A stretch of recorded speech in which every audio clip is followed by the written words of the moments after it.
Workshop calculation and science में आज हम लोग गुरुत्व केंद्र पढ़ेंगे। गुरुत्व केंद्र चैप्टर। गुरुत्व केंद्र क्या होता है, सबसे पहले हम लोग पढ़ेंगे गुरुत्व केंद्र क्या होता है। गुरुत्व केंद्र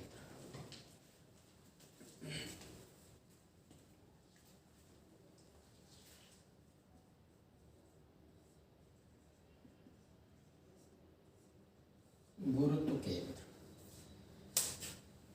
पृथ्वी पर रखी हुई हर वस्तु को पृथ्वी अपनी तरफ आकर्षित करती है। तो पृथ्वी जो वस्तु रखी होती है उस वस्तु के हर बिंदु से उस वस्तु के जो हर कण हैं उन कणों से पृथ्वी के गुरुत्व केंद्र की दूरी लगभग समान होती है। अब उन हर कणों को पृथ्वी अपनी तरफ आकर्षित करती है, तो उन हर केंद्रों पर पृथ्वी का एक आकर्षण बल लगता है और ये बल समांतर रेखाओं में कार्य करता है। ये बल समांतर रेखाओं में कार्य करता है और इन समांतर रेखाओं में जो बल ये कार्य कर रहा होता है, इन बलों का जो परिणामी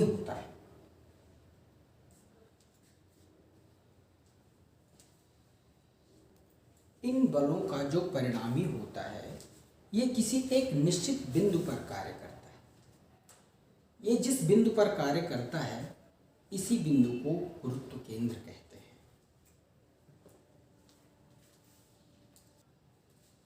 अब गुरुत्व केंद्र ज्ञात करने की विधियां। गुरुत्व केंद्र ज्ञात करने की विधियां।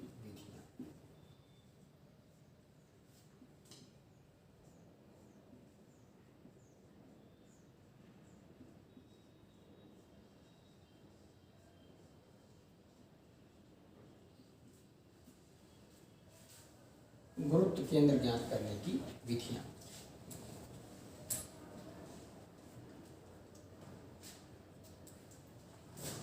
पहली विधि है ज्यामितीय विधि।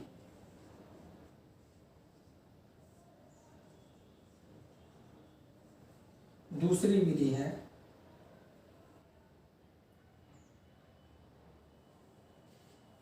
ग्राफ विधि।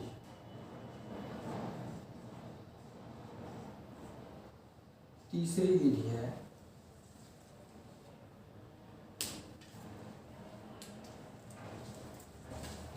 है आघूर्ण विधि।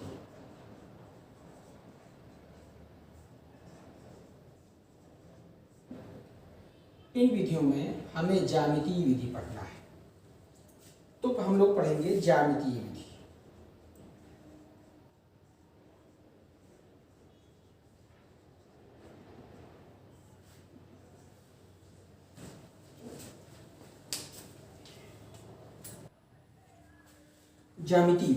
ज्यामितीय विधि जैसे कोई वर्ग, आयत, वृत्त, समांतर चतुर्भुज, समलंब चतुर्भुज, समचतुर्भुज, ये सब जो ज्यामितीय आकृतियां हैं उनका जो गुरुत्व केंद्र होगा वो उनके विकर्णों के एक दूसरे को विकर्ण एक दूसरे को जहां जिस बिंदु पर काटते हैं वो बिंदु उनका गुरुत्व केंद्र होगा। जैसे एग्जांपल के लिए मान लीजिए ये एक वर्ग है, तो वर्ग का गुरुत्व केंद्र इसके विकर्णों के कटान बिंदु पर इंटरसेक्टिंग पॉइंट पर होगा, यहाँ पर होगा। कोई आयत है, आयत का भी इस प्रकार से। कोई वृत्त है, वृत्त का गुरुत्व केंद्र उसके केंद्र पर होगा, वृत्त के केंद्र पर होगा। अब ज्यामितीय विधियों में जैसे कोई त्रिभुज है, अगर कोई त्रिभुज है तो उसका गुरुत्व केंद्र होगा इनकी माध्यिकाएं जहां काटेंगी, त्रिभुज की माध्यिकाएं जहां काटेंगी उस बिंदु पर, और ये बिंदु होता है त्रिभुज की ऊंचाई का 1/3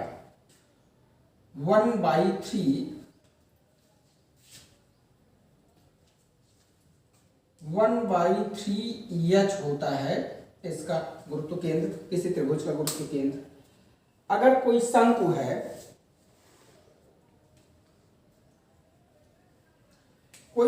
है, इस प्रकार से, तो इसका गुरुत्व केंद्र होगा H/4, इसका गुरुत्व केंद्र होगा H/4।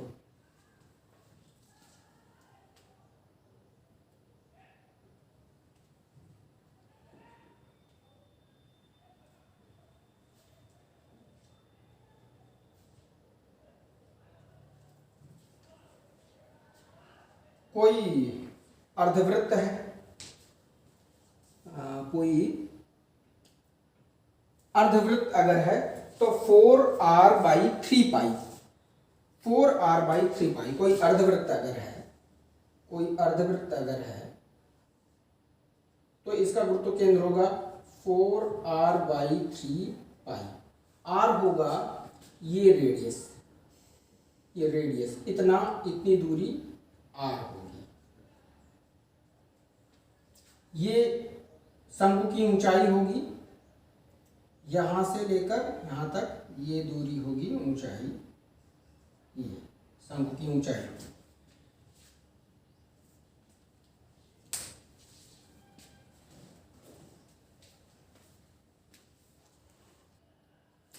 कोई अर्धगोला है, कोई अर्धगोला है इस प्रकार से,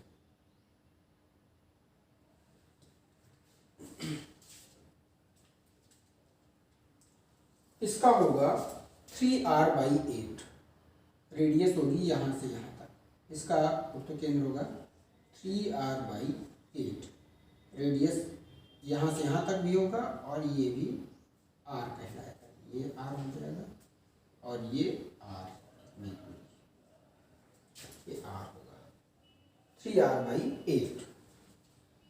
कोई समलंब चतुर्भुज अगर है,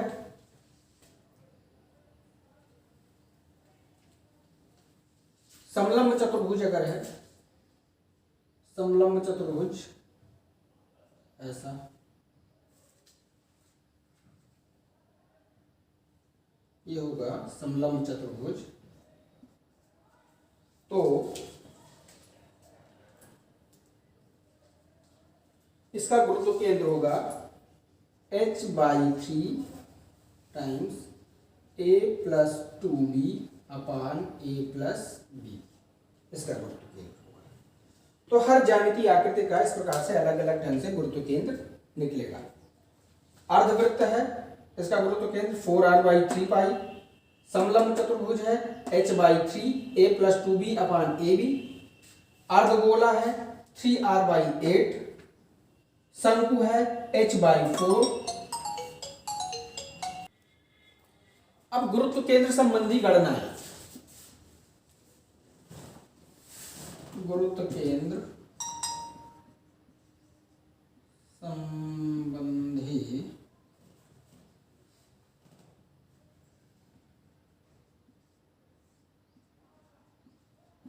गणनाएं।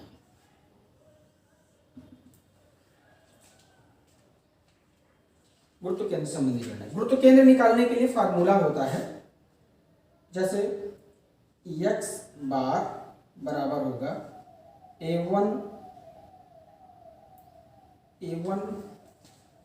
x1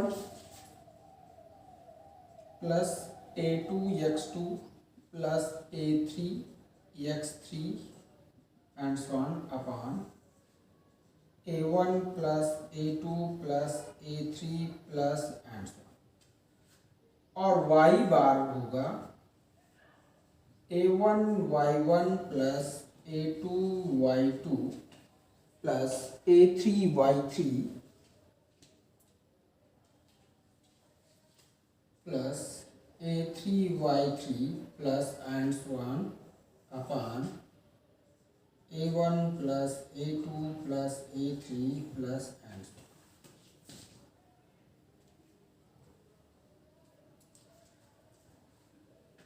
जहां पर a1 a2 a1 a2 a3 a1 a2 a3 क्षेत्रफल है,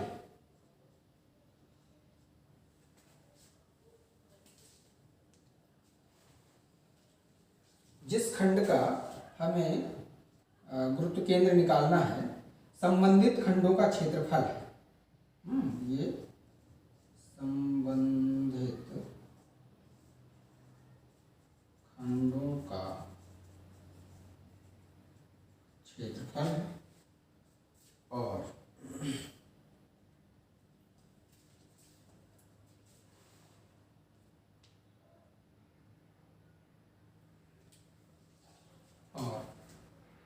x1 x2 x3 y1 y2 y3 खंडों के निर्देशांक हैं।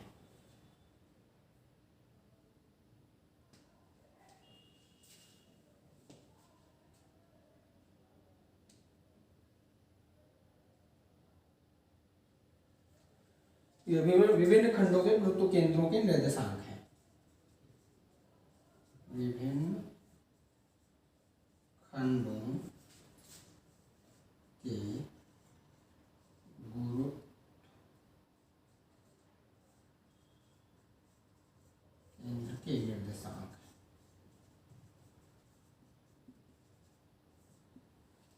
इस प्रकार से ये फार्मूला गुरुत्व केंद्र ज्ञात करने के लिए ये फार्मूला है।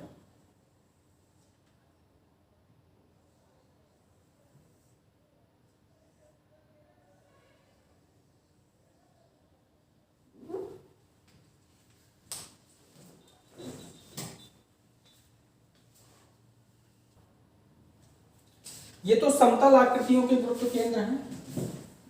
समतल आकृतियों के, ये समतल आकृतियों के गुरुत्व केंद्र हैं। यदि कोई ठोस आकृति है, कोई किसी ठोस का गुरुत्व केंद्र निकालना हो, ठोस का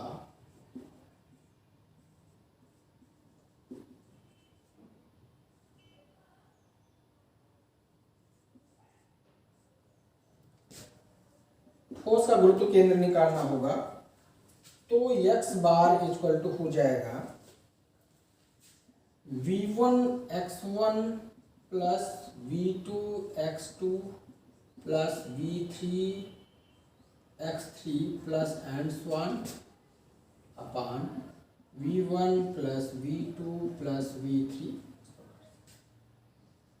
y बार हो जाएगा v1 y1 plus v2 y2 plus v3 y3 plus and so on upon v1 plus v2 plus v3।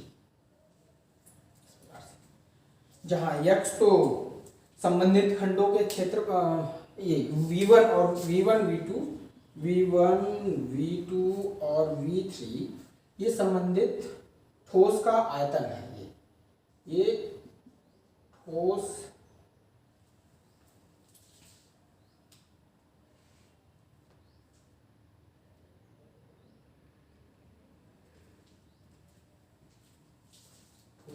के विभिन्न खंडों के आयतन है। विभिन्न खंडों के आयतन है।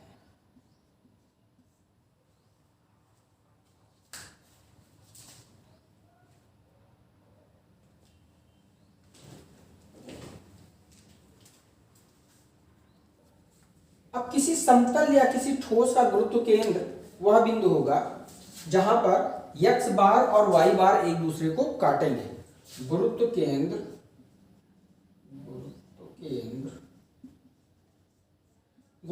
वह बिंदु होगा जहां x बार और y बार एक दूसरे को काटते हैं। हाँ, x बार और y बार एक दूसरे को काटते हैं, वही बिंदु गुरुत्व केंद्र होगा। अब संतुलन की अवस्थाएं पढ़ेंगे।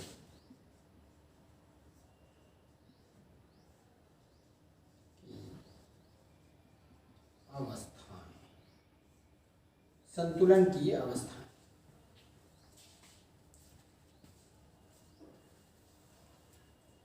तीन अवस्थाएं। पहला स्थायी संतुलन,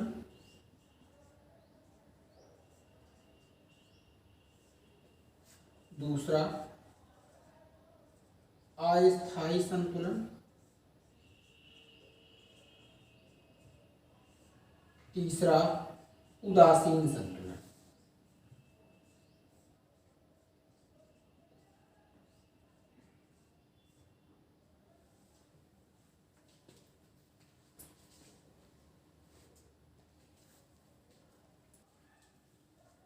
स्थायी संतुलन कब होगा? जब किसी वस्तु का गुरुत्व केंद्र उसके निलंबन बिंदु से ऊपर हो,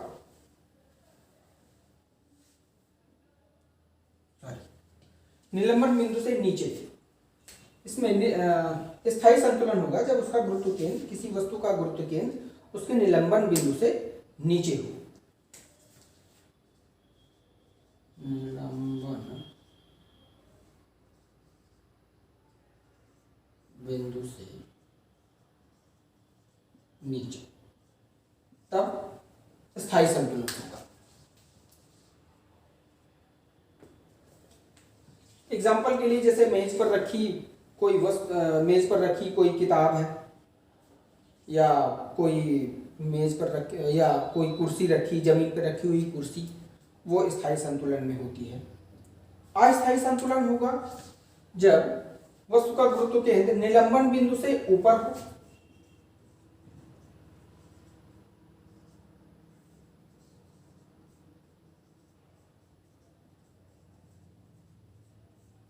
निलंबन बिंदु से अगर ऊपर है तो ये अस्थायी संतुलन होगा।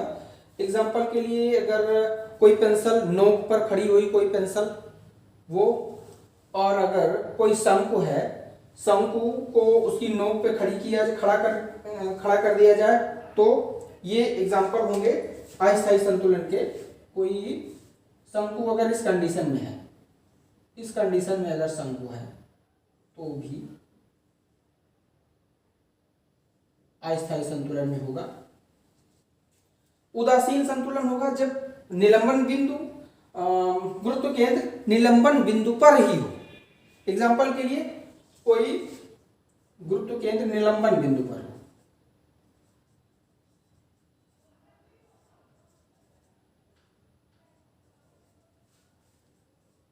निलंबन बिंदु पर हो। एग्जाम्पल के लिए कोई गेंद है, गेंद को अगर हम धक्का दे दें तो वो लुढ़केगी, वो अपनी पुरानी स्थिति में नहीं आ पाएगी, वो किसी और स्थिति में जाके वो स्थिर हो जाएगी, रुक जाएगी। अब हम लोग गुरुत्व केंद्र ज्ञात करते हैं। ये एक एग्जाम्पल लेते हैं, एग्जाम्पल के जरिए गुरुत्व केंद्र कैसे ज्ञात करेंगे वो तरीका सीखते हैं। एक एग्जाम्पल है, एक आकृति है ये,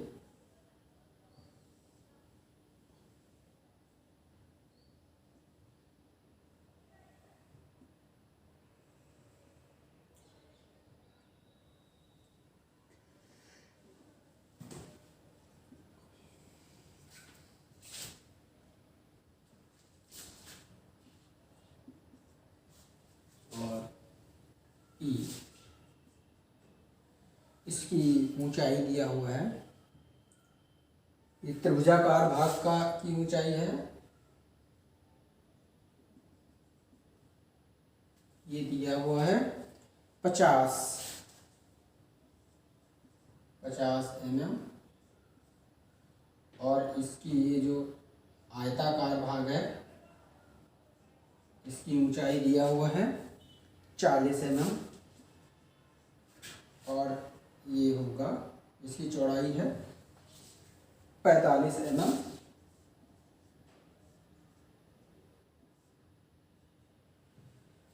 अब ये वस्तु, इस पे एक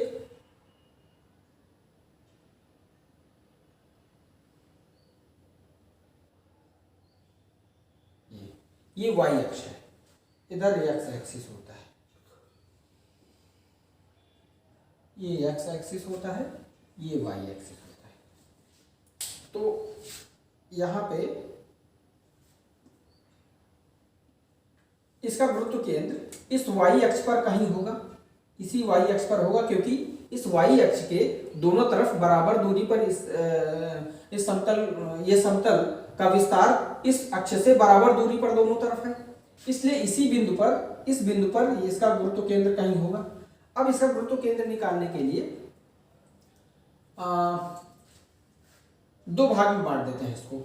ये त्रिभुजाकार भाग का अलग और इसका अलग निकालते हैं।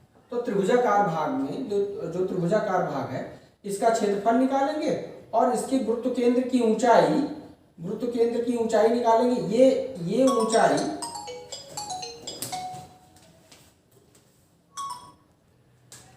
ये संदर्भ अक्ष होगा, इसको बिंदु F कह देते हैं, संदर्भ अक्ष होगा। तो बिंदु F से यहाँ का गुरुत्व केंद्र मान लेते हैं यहाँ पर कहीं होगा, ये होगा। इसका ऊंचाई का इसकी ऊंचाई 50 है, तो ये होगा 50/3, क्योंकि त्रिभुज का गुरुत्व केंद्र उसकी ऊंचाई का ऊंचाई के 1/3 भाग पे उसका गुरुत्व केंद्र होता है। तो h/3 पर इसका गुरुत्व केंद्र होगा और इसका गुरुत्व केंद्र होगा बीचों बीच, यानी 40 है तो 20 पर, यहां से 20, यहां से ये दूरी 20 होगी और ये दूरी होगी 40 पूरी, यहां से F से लेकर यहां तक तो 40 होगा और बाकी 50/3। तो इसका गुरुत्व केंद्र ये हो जाएगा। तो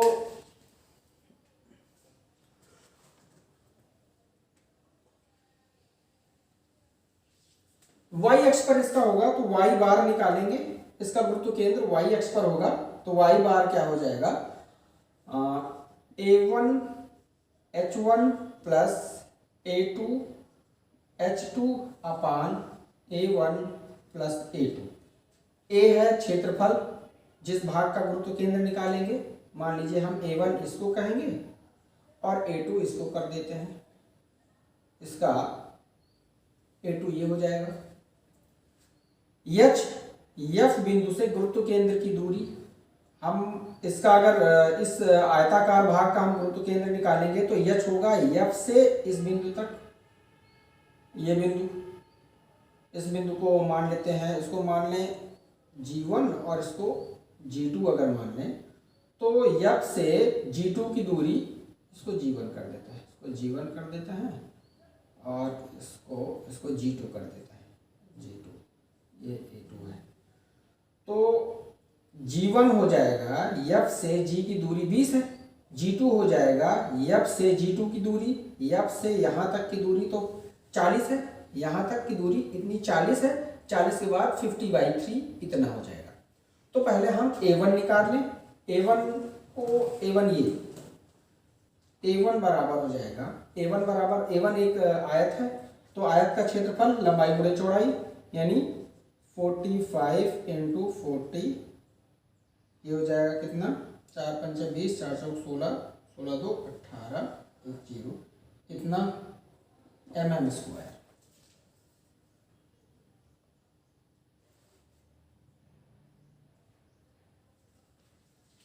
इतना mm²। और H1 हो जाएगा, H1 ये यहाँ तक का तो 20, H1 हो जाएगा 20। A2 निकालें, A2 बराबर हो जाएगा, A2 है त्रिभुज का क्षेत्रफल, त्रिभुज का क्षेत्रफल होता है 1/2 गुणे आधार गुणे ऊंचाई, आधार गुणे ऊंचाई, 1/2 गुणे आधार है 45, यहाँ से यहाँ तक 45 × ऊंचाई, ऊंचाई होगी 50, 2 25 हमने 50, 25 का 45 में गुणा कर देंगे तो 25 × 5 = 125 की 5 12 हासिल और 25 × 4 = 100, 112 इतना mm² A2 आ गया। और H2 हो जाएगा, 40 प्लस 50/3, 50/3, इसको निकाल लेते हैं, 3 4 3 12 120 प्लस 50 बराबर हो जाएगा 170/3 mm ऐसे। अब मान रख देते हैं फॉर्मूले में, y bar equal to A1 H1 plus A2 H2 upon A1 plus A2। A1 निकला है 20, A1 निकला है 1800 इंटू H1 है 20 प्लस A2 निकला है 1125 इंटू H2 निकला है 170/3 अपान A1 plus A2। A1 1800 plus A2 1125 हल करेंगे, 3 से काट देंगे, 3 त्रिकाई 9 2 11 22 3 सते 21 1 22 15 3 पचे 15, इस 3 से ये कट गया, आया 18 2 नहीं है 36 1 2 3 0 1 2 3 0 प्लस इसको गुणा कर देंगे 17 50 85 की 5 8 हासिल 17 7 119 ऐसे कर लेते हैं 375 और 17 7 5 35 7 2 14 14 3 17 और 7 21 21 1 22 5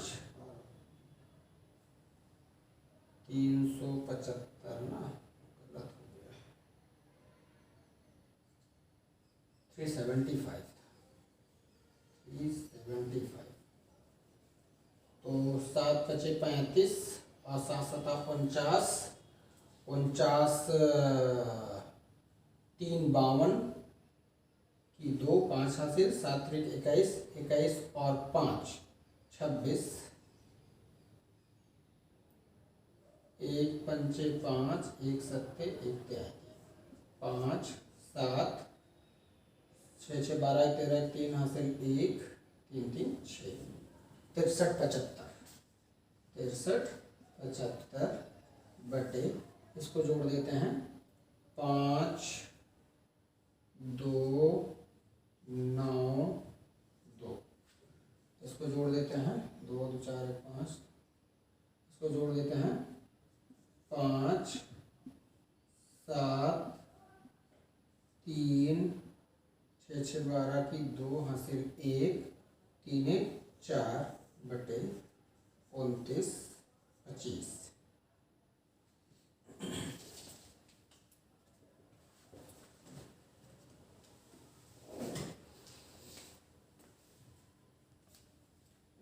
यहाँ पे ये 170 का है मल्टीप्लिकेशन, तो यहाँ पर एक जीरो बढ़ जाएगा, यहाँ पर एक जीरो बढ़ जाएगा, ये 70 था ना तो ये जीरो बढ़ जाएगा यहाँ पे,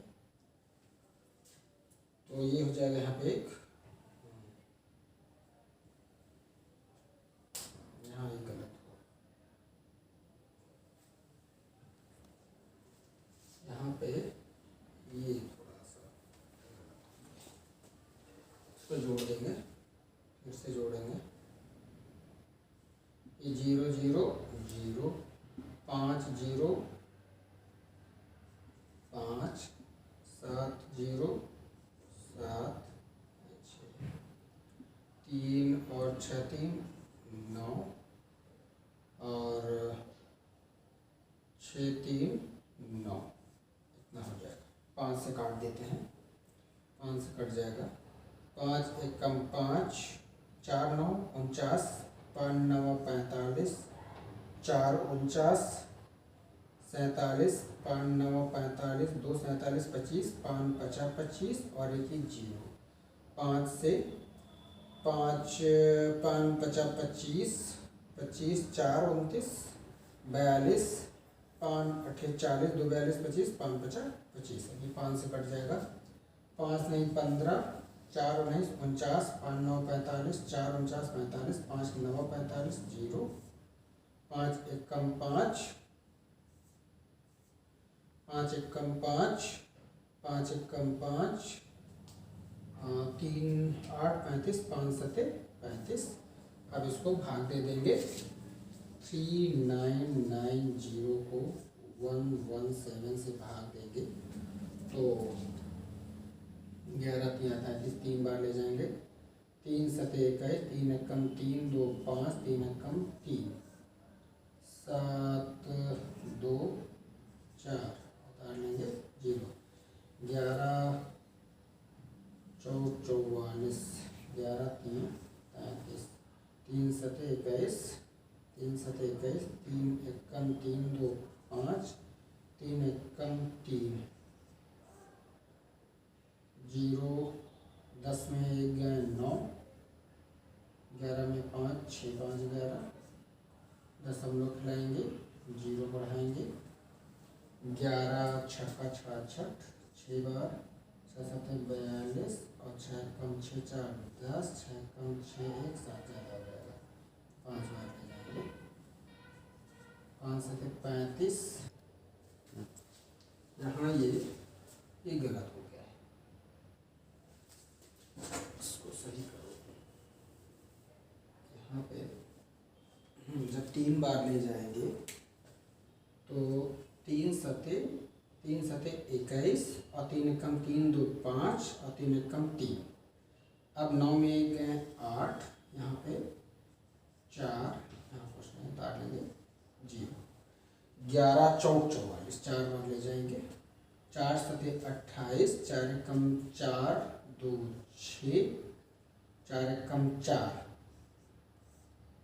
10 में से 8 गए 2, यहाँ 7 1,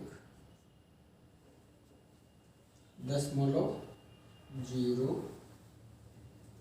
11 एकम 11,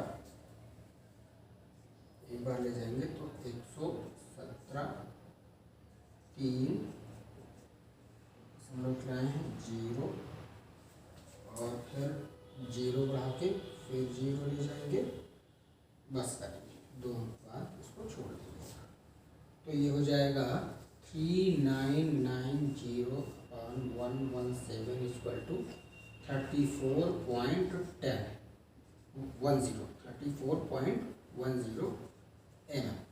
मतलब इसका गुरुत्व केंद्र जो होगा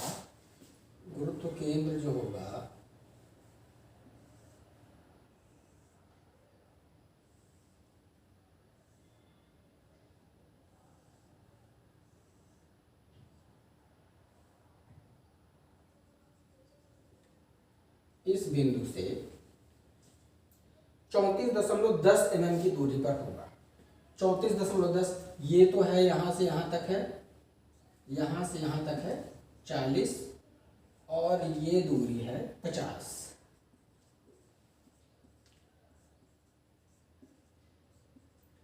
तो 40 का मतलब ये 34.1 का मतलब 40 से थोड़ा सा नीचे नियर अबाउट यहाँ पे कहीं होगा ऐसा गुरुत्व केंद्र, यहाँ पर कहीं होगा। F बिंदु से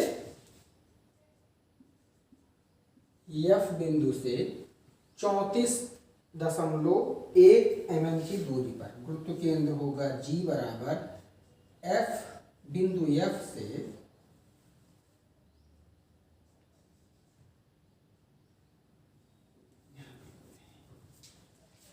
G होगा बिंदु F से 34.10 mm पर, mm की दूरी पर, mm की